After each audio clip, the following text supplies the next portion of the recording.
Price lord. ದೇವರ ಅತಿ ಪರಿಶುದ್ಧ ನಾಮಕ್ಕೆ ಸ್ತೋತ್ರವಾಗಲಿ. ಮತ್ತೊಂದು ದಿನವನ್ನು ಕಾಣುವಂತೆ ದೇವರು ನಮಗೆ ಸಹಾಯ ಮಾಡಿದ್ದಕ್ಕಾಗಿ ದೇವರಿಗೆ ಸ್ತೋತ್ರ. ಅದನ್ನು ಮಾಡಿದೆಲ್ಲ ಉಪಕಾರಗಳಿಗಾಗಿ, ಆಶೀರ್ವಾದಗಳಿಗಾಗಿ ದೇವರಿಗೆ ಸ್ತೋತ್ರವನ್ನು, ಮಹಿಮೆಯನ್ನು ಸಲ್ಲಿಸ್ತೇನೆ. ಇಂದಿನ ವೇದ ಅಧ್ಯಯನಕ್ಕಾಗಿ ಒಂದು ವಾಕ್ಯವನ್ನು ಓದಿಕೊಳ್ಳೋಣ. ಲೂಕನು ಬರೆದ ಸುವಾರ್ತೆ 18ನೇ ಅಧ್ಯಾಯ 17ನೇ ವಾಕ್ಯ. ನಿಮಗೆ ಸತ್ಯವಾಗಿ ಹೇಳುತ್ತೇನೆ, ಯಾವನು ಶಿಶುಭಾವದಿಂದ ದೇವರ ರಾಜ್ಯವನ್ನು ಅಂಗೀಕರಿಸುವುದಿಲ್ಲವೋ ಅವನು ಅದರಲ್ಲಿ ಸೇರುವುದೇ ಇಲ್ಲ ಅಂದನು. ಯೇಸುಸ್ವಾಮಿ ತನ್ನ ಸೇವೆಯ ಮಧ್ಯದಲ್ಲಿ ಅನೇಕರಿಗೆ ಸತ್ಯವನ್ನು ತಿಳಿಸುತ್ತಾ, ಅನೇಕರನ್ನ ದೇವರ ಕಡೆಗೆ ನಡೆಸುತ್ತಾ, ಅನೇಕ ಕುಷ್ಠರೋಗಿಗಳಿಗೆ ಸ್ವಸ್ಥತೆಯನ್ನು ಕೊಡುತ್ತಾ ದೇವರ ರಾಜ್ಯ ಸುವಾರ್ತೆಯನ್ನು ಸಾರ್ತಾ ಇರುವಾಗ ಕೆಲವರು ತಮ್ಮ ಕೂಸುಗಳನ್ನು, ಮಕ್ಕಳನ್ನು ಯೇಸುಸ್ವಾಮಿ ಹತ್ರ ಕರ್ಕೊಂಡು ಬಂದಿದ್ದಾರೆ. ಯೇಸುವಿನಿಂದ ಮುಟ್ಟಿಸಬೇಕು ಎಂದು ಕರ್ಕೊಂಡು ಬಂದಿದ್ದಾರೆ. ಯೇಸು ಕೈ ಟಚ್ ಆದರೆ ಆಶೀರ್ವಾದ. ಇವತ್ತು ಅನೇಕರು ಸಹ ಅದೇ ರೀತಿಯಲ್ಲಿ ಸೇವಕರು ಪ್ರಾರ್ಥನೆ ಸುಮ್ಮನೆ ಮಾಡಿದ್ರೆ ಇಷ್ಟ ಆಗಲ್ಲ. ಫಸ್ಟ್ ನೀವು ತಲೆ ಮೇಲೆ ಕೈ ಇಟ್ಟು ಪ್ರಾರ್ಥನೆ ಮಾಡಿ. ಒಂದೊಂದು ನಂಬಿಕೆ, ಕೆಲವರಲ್ಲಿ ನಂಬಿಕೆ, ಅವರು ತಲೆ ಮೇಲೆ ಕೈ ಇಟ್ಟರೆ ಆಶೀರ್ವಾದ ಎಂಬುದಾಗೆಲ್ಲ. ಆದರೆ ಆಶೀರ್ವಾದ ಪಾಸ್ಟರ್ ಆಗಲಿ ಅಥವಾ ಇತರರು ತಲೆ ಮೇಲೆ ಕೈ ಇಟ್ಟರು, ಕೈ ಹಿಡದೇ ಇದ್ದರು, ದೇವರ ಹಸ್ತ ನಮ್ಮ ಮೇಲೆ ಬಂದ್ರೇ ಆಶೀರ್ವಾದ ಇರೋದು. ಆದರೆ ಇಲ್ಲಿ ಯೇಸುವಿನ ಕಾಲದಲ್ಲಿಯೇ ನಾವು ನೋಡ್ತೀವಿ, ಕೆಲವರು ತಮ್ಮ ಮಕ್ಕಳನ್ನ ಕರ್ಕೊಂಡು ಬಂದಿದ್ದಾರೆ. ಏನು ಮಾಡಬೇಕು? ಯೇಸುವಿನಿಂದ ಮುಟ್ಟಿಸ್ಬೇಕು. ಆದರೆ ಯೇಸು ತುಂಬ ಬ್ಯುಸಿ ಇರೋದರಿಂದ ಶಿಷ್ಯರು ಅವರನ್ನು ಏನು ಮಾಡ್ತಾರೆ? ಗದರಿಸ್ತಾ ಇದ್ದಾರೆ. ಜಾಗ ಬೇಡಿ, ಇಲ್ಲಿ ಬರಬೇಡಿ, ಅಂದರೆ ಈಗ ತೊಂದರೆ ಕೊಡಬೇಡಿ, ಯೇಸುಸ್ವಾಮಿ ಪ್ರಸಂಗ ಮಾಡ್ತಾ ಇದ್ದಾರೆ ಅಂತನೋ, ಆಮೇಲೆ ಬನ್ನಿ ಅಂತನೋ, ನಾವೇ ಪ್ರೇಯರ್ ಮಾಡ್ತೀವಿ ಅಂತನೋ ಏನೋ ತಡೀತಾ ಇದ್ದಾರೆ. ಅವ್ರನ್ನ ಗದರಿಸ್ತಾ ಇದ್ದಾರೆ, ಬೇಡ ಅಂತ ಹೇಳ್ತಾ ಇದ್ದಾರೆ. ಆದರೆ ಯೇಸು ಇದನ್ನು ಗಮನಿಸ್ತು. ಕೆಲವು ಟೈಮ್ಗಳಲ್ಲಿ ನಾವು ನೋಡ್ತೀವಿ, ಶಿಷ್ಯರು ತಡೆದದ್ದನ್ನು ಯೇಸುಸ್ವಾಮಿ ಪುನಃ ಅವ್ರನ್ನ ಕರೆದಿದ್ದನ್ನು ನೋಡ್ತೀವಿ. ಬರ್ತಿಮಾಯಿ ಯೇಸುಸ್ವಾಮಿಗೆ ಹತ್ರ, ದಾವಿದ ಕುಮಾರನೇ ನನ್ನನ್ನು ಕರುಣಿಸು ಎಂಬುದಾಗಿ ಕೂಗಿಕೊಂಡಾಗ ಅನೇಕರು ಗದರಿಸ್ತಾ ಇದ್ದಾರೆ. ಆದರೆ ಯೇಸು ಅವನನ್ನು ಕರೀತಾ ಇದ್ದಾರೆ. ಇಲ್ಲಿ ಶಿಷ್ಯರು ಮಕ್ಕಳನ್ನು ಕರ್ಕೊಂಡು ಬಂದಂಥ ತಂದೆ ತಾಯಿಗಳನ್ನ ಗದರಿಸ್ತಾ ಇದ್ದಾರೆ. ಯೇಸು ಅವರನ್ನು ಕರೀತಾ ಇದ್ದಾರೆ. ಯೇಸು ಆ ಮಕ್ಕಳನ್ನೆಲ್ಲ ಕರ್ಕೊಂಡು ಬಂದು ಹೇಳ್ತಾರೆ, ಮಕ್ಕಳನ್ನು ನನ್ನ ಹತ್ರ ಬರಗೊಡಿಸಿ ಅವುಗಳಿಗೆ ಅಡ್ಡಿ ಮಾಡಬೇಡ್ರಿ, ಅವುಗಳಿಗೆ ಅಡ್ಡಿ ಮಾಡಬೇಡ್ರಿ ಅಂತ ಹೇಳಿ, ದೇವರ ರಾಜ್ಯವು ಇಂಥವರದೇ.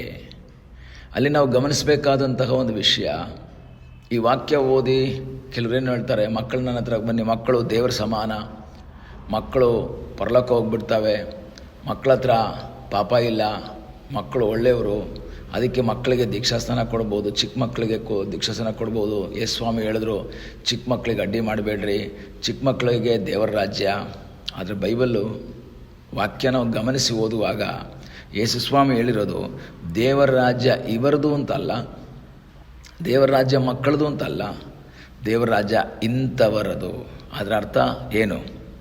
ದೇವರ ರಾಜ್ಯ ಕೂಸಿನ ಮನೋಭಾವ ಇರುವಂಥವರದು ಅಂತ ಅರ್ಥ. ಕೂಸುಗಳಿಗೆ ಅಂತಲ್ಲ, ಚಿಕ್ಕ ಮಕ್ಕಳಿಗೆ ಅಂತಲ್ಲ, ಅವರಲ್ಲಿ ಪಾಪ ಇಲ್ಲ ಅಂತಲ್ಲ. ಬೈಬಲ್ ಹೇಳ್ತದೆ, ಮಾತೃ ಗರ್ಭದಿಂದಲೇ ನಾನು ಪಾಪಿ, ಹುಟ್ಟಿದ ಅಂದಿನಿಂದ ನಾನು ಪಾಪಿ, ನೀತಿವಂತನು ಯಾರೂ ಇಲ್ಲ, ಎಲ್ಲರೂ ದೇವರನ್ನ ಮಹಿಮೆಯನ್ನು ಕಳೆದುಕೊಂಡಿದ್ದಾರೆ ಅಂತಲೇ ಬೈಬಲ್ ಹೇಳುತ್ತೆ. ಹಾಗಾದರೆ ಹುಟ್ಟಿದಂಥ ಒಂದು ಮಗು ಸಹ ಸತ್ಯವೇದದ ವಾಕ್ಯದ ಆಧಾರದಲ್ಲಿ ಅದು ಪಾಪಿನೇ. ಆದರೆ ಇಲ್ಲಿ ನಂತರ ಯೇಸುಸ್ವಾಮಿ ನಿಮಗೆ ಸತ್ಯವಾಗಿ ಹೇಳುತ್ತೇನೆ, ಯಾವನು ಶಿಶುಭಾವದಿಂದ ದೇವರ ರಾಜ್ಯವನ್ನು ಅಂಗೀಕರಿಸುವುದಿಲ್ಲವೋ. ಅದರ ಅರ್ಥ ಏನು?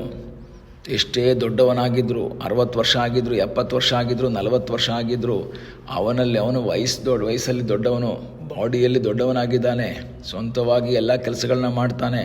ಆದರೆ ಅವನಲ್ಲಿ ಶಿಶುಭಾವ ಇರಬೇಕು, ಶಿಶುವಿನ ಮನೋಭಾವ ಇರಬೇಕು. ಶಿಶುವಿನ ಮನೋಭಾವ ಏನು? ದ್ವೇಷ ಇಲ್ಲ, ಹೊಟ್ಟೆ ಕಿಚ್ಚಿಲ್ಲ, ಅಸೂಯೆ ಇಲ್ಲ, ಯಾರಿಗೂ ವಿರುದ್ಧವಾಗಿ ಕಾರ್ಯ ಮಾಡಬೇಕು ಅಂತ ಇಲ್ಲ, ಹೊಟ್ಟೆ ಕಿಚ್ಚು ಪಡೋದಿಲ್ಲ, ದ್ವೇಷ ಸಾಧಿಸಬೇಕು ಅಂತ ಆಸೆ ಇಲ್ಲ. ಒಂದು ವೇಳೆ ತಂದೆ ತಾಯಿ ಒಡೆದರೂ ಸಹ, ಒಡೆದ ನಂತರ ಬಾ ಅಂತ ಕರೆದ್ರೆ ಆ ಮಗು ಮತ್ತೆ ತಂದೆ ತಾಯಿ ಹತ್ರನೇ ಬರುತ್ತೆ. ಆದರೆ ನಮ್ಗೆ ಯಾರಾದರೂ ಬೈದರೆ ನಾವು ತಿರುಗಿ ನೋಡಲ್ಲ, ನಾವು ಅವ್ರ ಮನೆಗೆ ಹೋಗಲ್ಲ, ಅವ್ರ ಹತ್ರ ಮತ್ತೆ ಮಾತಾಡಲ್ಲ. ನಮ್ಮಲ್ಲಿ ದ್ವೇಷ ಸಾಧಿಸುವಂಥ ಮನಸ್ಸಿದೆ. ಆದರೆ ಯೇಸುಸ್ವಾಮಿ ಹೇಳ್ತಾರೆ, ದೇವರ ರಾಜ್ಯಕ್ಕೆ ಹೋಗಬೇಕು ಅಂತ ಹೇಳಿದ್ರೆ ಈ ರೀತಿಯ ಕೂಸಿನ ಮನೋಭಾವ ನಮ್ಮಲ್ಲಿ ಉಂಟಾಗಬೇಕು.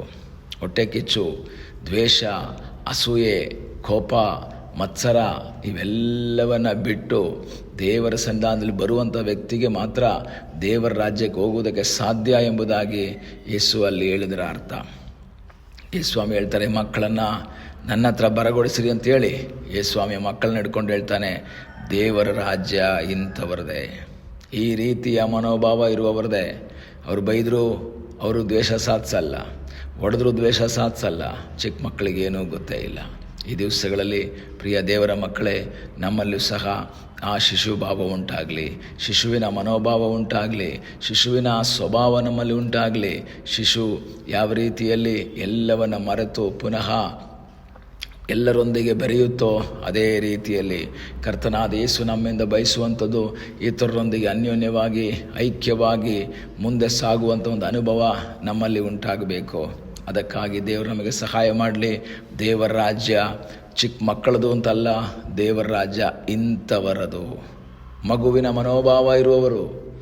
ಅದಕ್ಕಾಗಿ ದೇವರು ನಮಗೆ ಸಹಾಯ ಮಾಡಲಿ. ಕಣ್ಣುಗಳನ್ನ ಮುಚ್ಚೋಣ, ಪ್ರಾರ್ಥಿಸೋಣ. ನಮ್ಮನ್ನು ಬಹಳವಾಗಿ ಪ್ರೀತಿ ಮಾಡುವ ಪರಲೋಕದ ತಂದೆಯಾದ ದೇವರೇ, ಈ ಸಮಯದಲ್ಲಿ ಮತ್ತೊಂದು ಆವರ್ತಿ ನಿನ್ನ ಸನ್ನಿಧಾನದಲ್ಲಿ ನಮ್ಮನ್ನೇ ಸಮರ್ಪಿಸ್ತೇವೆ. ತಲೆಬಾಗಿರುವಂತಹ ನಿನ್ನ ಮಕ್ಕಳನ್ನು ಆಶೀರ್ವಾದ ಮಾಡಪ್ಪ. ಶಿಶುಭಾವದೊಂದಿಗೆ, ಆ ಮನೋಭಾವದೊಂದಿಗೆ ನಿನ್ನ ರಾಜ್ಯವನ್ನು ಸೇರುವಂತಹ ರೀತಿಯ ಕ್ರಿಯೆಗಳು ನಮ್ಮಲ್ಲಿ ನಡೆಯುವ ಹಾಗೆ ಸಹಾಯ ಮಾಡಿದುವರೆಗೂ ನಿನ್ನ ಸಾನ್ನಿಧ್ಯ ಇದ್ದುದಕ್ಕಾಗಿ ಸ್ತೋತ್ರ. ಪ್ರಾರ್ಥನೆಯನ್ನು ಕೇಳಿದ್ದಕ್ಕಾಗಿ ನಿನಗೆ ಸ್ತೋತ್ರ. ಯೇಸುವಿನ ಮುದ್ದಾದ ಹೆಸರಿನಲ್ಲಿ ಬೇಡಿಕೊಳ್ಳುತ್ತೇವೆ ನಮ್ಮ ಪ್ರೀತಿಯ ತಂದೆಯೇ. ಆಮೇನ್. God bless you.